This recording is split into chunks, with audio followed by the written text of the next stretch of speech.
Alessandra Bosco, se dovessimo sintetizzare il tuo percorso, il percorso naturalmente riferito alla tua professione, chiaramente alla tua passione, la musica, come potremmo farlo? La mia è sempre stata una ricerca di espressione attraverso la voce, quindi sia in senso diciamo più sociale, tant'è che mi sono laureata in scienza della comunicazione, forse non a caso, e poi anche dal punto di vista prettamente musicale.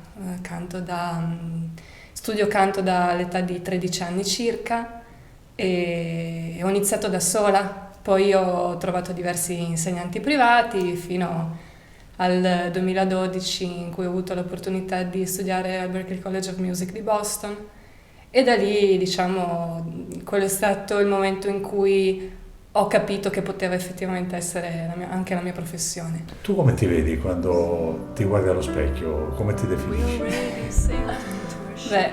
A me piace cantare, ecco, quindi faccio anche fatica a dare un'etichetta dal punto di vista sia personale che professionale. Sicuramente la mia formazione è quella di musicista, cosa che tutti i cantanti dovrebbero avere, ma purtroppo non è spesso diffuso. Troppi talent, insomma, no? Mi sembra. Il talent... Tu che ne pensi?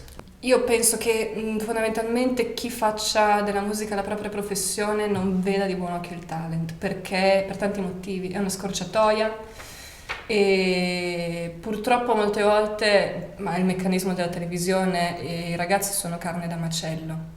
Quindi il talent secondo me è uno strumento che può essere sfruttato da persone che hanno le spalle grosse e l'intelligenza di sfruttarlo a proprio favore, cosa che magari in una persona di 18-19 anni che ha appena iniziato la carriera non è così sviluppata ed è normale.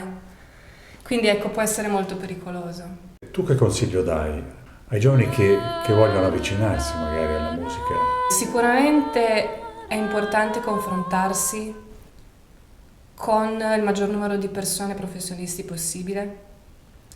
È fondamentale, penso, a oggi, parlando di persone che vivono in Italia, confrontarsi con realtà diverse e possibilmente le migliori, cioè quelle in cui proprio si definisce lo standard internazionale. E di non avere fretta, di non lasciarsi scoraggiare e andare avanti semplicemente. Alessandra, il prossimo cambiamento? C'è il mio progetto di improvvisazione vocale dal vivo, quindi sono io da sola con una loop station che ha anche un multi-effetto e questo diciamo principalmente mi consente di creare sul momento dei paesaggi sonori soltanto con l'uso della voce e la voce poi modificata anche elettronicamente. E, parallelamente a questo sto preparando un EP, qui parliamo però di canzoni vere e proprie, perché la mia formazione, io sono cresciuta con il songwriting della tradizione anglosassone, più che altro americana, ed è quello che mi porto dentro da sempre. E parallelamente a questo c'è un progetto in duo con un violinista. Lui usa il violino elettrico, effetti, loop station anche lui, e anche lì si parla di brani inediti e stiamo cercando di portarlo in giro per l'Italia e fuori. Senti, ma si campa con la musica? Può essere molto difficile, dipende molto anche dal contesto in cui ti trovi, nel senso che ci vuole un'attenzione a livello sociale, culturale, che a volte non si trova. E io mi dico sempre che quando è così vuol dire che forse non sei nel posto giusto e bisogna cambiare posto, ed è quello che sto pensando di fare. Dove? In Italia o all'estero? Io vorrei rimanere in Italia, ma penso anche che una persona debba avere l'intelligenza e anche la forza, perché non è semplice, cioè andarsene via non è divertente.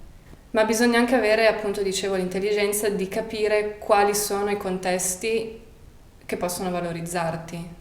Chiunque ha un talento e non dedicarsi a sviluppare questo talento, secondo me è un peccato mortale, e non voglio arrivare a essere più grande, più adulta, a guardarmi indietro e dire ah caspita avrei potuto fare quella cosa e non l'ho fatta per paura.